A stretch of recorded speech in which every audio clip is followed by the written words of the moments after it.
की हे संमेलन तरुण होण्याला ठाण्यापासून सुरुवात झालेली आहे. इथून पुढे हे तारुण्य वाढावं, वाढत जाईल, ते टिकावं, टिकत जाईल, यासाठी उद्या येणाऱ्या नव्या संयोजकांनी प्रयत्न करायला पाहिजेत अशी माझी विनंती आहे. तरुणांच्यासाठी म्हणून अनेक कार्यक्रम झाले. जागतिकीकरणाच्या जटिल प्रश्नावरही इथे चर्चा झाली, युवकांच्या प्रश्नावर चर्चा झाली, महाराष्ट्राच्या मातीमध्ये रुजलेल्या विविध कलांचं इथे प्रदर्शन झालं, साहित्यातल्या वेगळ्या वेगळ्या प्रवाहांवर चर्चा झाली. काही विषय नवे होते, काही विषय जुने होते, पण प्रत्येक विषयाला श्रोत्यांनी जो भरभरून प्रतिसाद दिला होता तो आमचं सर्वांचं बळ वाढवणारा होता. हेही मी मोठ्या आनंदाने इथे व्यक्त करू इच्छितो. गेले 3 दिवस ही जी श्रोत्यांची, रसिकांची गर्दी होती ती क्षणाक्षणाला वाढताना दिसत होते. अनेक चांगल्या गोष्टींची एक सुंदर साखळी म्हणजे हे संमेलन, असं मी जर वर्णन केलं तर ते अनुचित होईल, अतिशयोक्ती होईल असं मला वाटत नाही. हे सगळं घडत असताना सुद्धा काही खटकणाऱ्या गोष्टी घडल्या, त्याचाही मला उल्लेख करावा असा वाटतो. काल संमेलन सुरू असतानाच गौरविकेतल्या एका मुद्द्यावरून वाद निर्माण झाला. गौरविकेमध्ये नथुराम गोडसे यांच्याविषयी जो उल्लेख होता त्याच्यावरून मोठा वाद निर्माण झाला, तो वादळासारखा पसरला. त्याच्याविषयी अनेकांनी निषेध व्यक्त केला, नाराजी व्यक्त केली, संताप व्यक्त केला. तसं करणाऱ्यामध्ये मीही एक होतो. पण चांगली गोष्ट म्हणजे त्या वादावर लवकर पडदा पडला आणि संमेलन आपल्या गतीनं पुढे चालू राहिलं. हा वाद काही संमेलनाचा विषय झाला नाही, संमेलनातल्या रसिकांच्या वर त्यांनी सत्ता गाजवावी असा काही तो मोठा झाला नाही. काल आणि आज मला भेटून अनेकांनी पत्र दिले, अनेकांनी मतही मांडले. तो वाद दुसरा होता की आपण ज्या स्टेडियम मध्ये उभे आहोत त्या स्टेडियमच्या नामांतरासंदर्भातला वाद होता. मी मला सूचना करणाऱ्या, विनंती करणाऱ्या, माझ्याकडे निवेदन देणाऱ्या सगळ्यांना अतिशय नम्रपणे सांगू इच्छितो, त्यांनी ज्या माझ्याकडे भावना पोहोचवलेल्या आहेत त्या भावना मी संबंधित व्यवस्थेकडे, संबंधित अधिकाऱ्यांकडे पोहोचवण्याचा प्रयत्न करतो आहे. तिसरा एक मुद्दा मला मांडायचा आहे, कारण मला वेळ आज कमी आहे आणि मी उद्घाटनाच्या दिवशी भरपूर बोललेलो आहे, की हे जे सगळे वाद आहेत, नव्या नव्याने येणारे मूलतत्ववाद आहेत, ज्याचा मी उल्लेख ओझरता केलेला होता आणि जगभर तो पसरायला लागलेला आहे आणि माणसाचं जीवन असुरक्षित होत आहे. मला यावेळेला मध्य प्रदेशामध्ये जन्माला आलेल्या आणि ज्ञानपीठ पुरस्कार विजेते असलेल्या नरेश मेहतांची एक सुंदर कविता आठवते. हिंदी मधली ती कविता आहे. कवितेतले शब्द जसेच्या तसे मला आठवत नाहीत, पण त्याचा सारांश आठवतो आहे. आपण इतिहासाकडे कोणत्या नजरेने पाहायला पाहिजे आणि इतिहास कसा समजून घ्यायला पाहिजे अशी ती कविता आहे.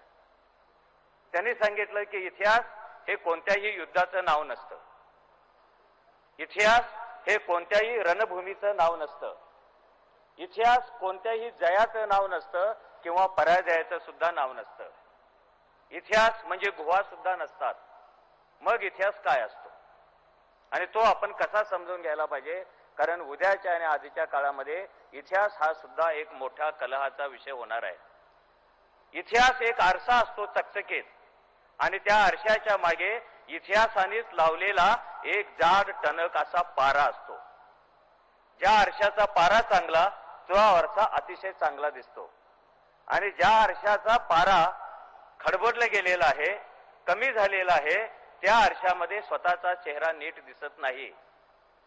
मी सगळ्या सृजनशील लेखकांना, साहित्यिकांना, कलावंतांना, कवींना अगदी हात जोडून विनंती करतो आहे की आपल्या समोर काळाने ठेवलेला जो आरसा आहे, इतिहासाचा जो आरसा आहे, त्या आरशाच्या मागे असलेला पारा आपण आपल्या प्रतिभेच्या जोरावर, लेखणीच्या जोरावर, संवेदनेच्या जोरावर इतका गडद करावा की त्याच्यामध्ये आपल्या वर्तमानाचं चित्र अतिशय स्पष्ट दिसेल.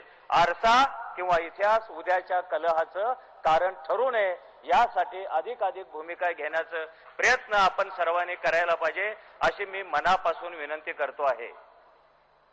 शेवटचा मुद्दा मी सांगतो आहे की मी पुन्हा म्हणतो आहे की अध्यक्षीय भाषणामध्ये या सर्वांचा मी उहापोह केलेला होता.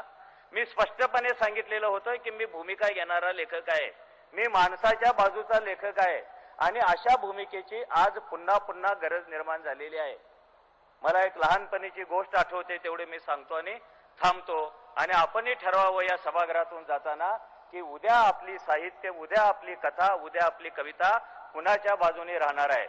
इतिहासावरून कलह करणाऱ्यांच्या बाजूने राहणार आहे की इतिहासातून तयार होणारे कलह बंद करण्याच्या बाजूने राहणार आहे. आरशाचा मागचा पारा काढून टाकणाऱ्यांच्या बाजूने राहणार आहे की आरशाचा मागचा पारा गच्च करणाऱ्यांच्या बाजूने राहणार आहे.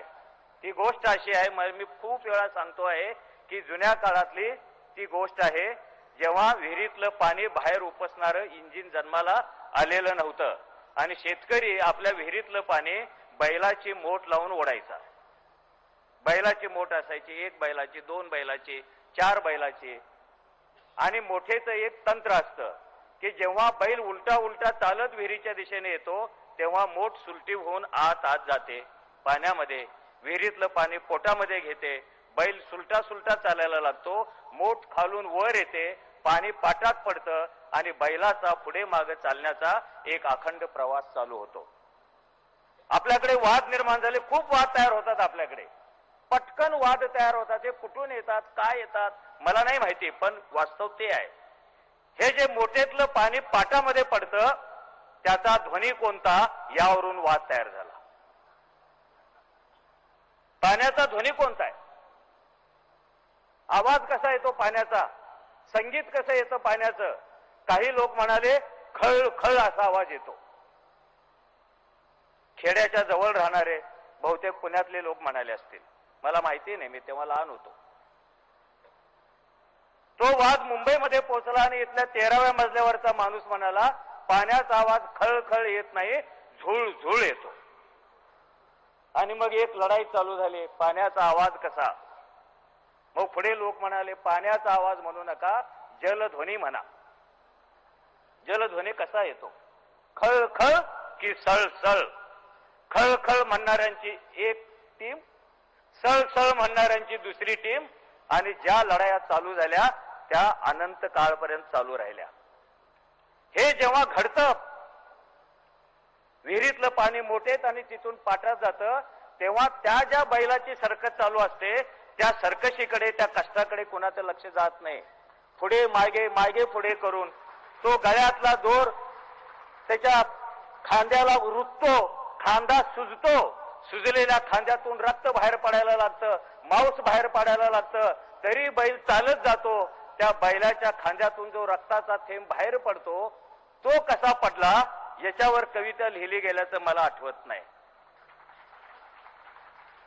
आपण कोणाच्या बाजूचे आहोत, पाणी बाहेर ओढण्यासाठी खांदा फोडून घेणाऱ्या बैलाच्या बाजूचे की जलध्वनी कोणता होता याच्यावर वाद घालणाऱ्यांच्या बाजूचे, हा सुद्धा फैसला व्हायला पाहिजे असा माझा आग्रह आहे. हे जे ठराव झाले आता या संदर्भामध्ये मी काही बोलत नाही, मी फक्त एकच विनंती करतो आहे आणि ती माझी विनंती खूप जिव्हाळ्याची आहे.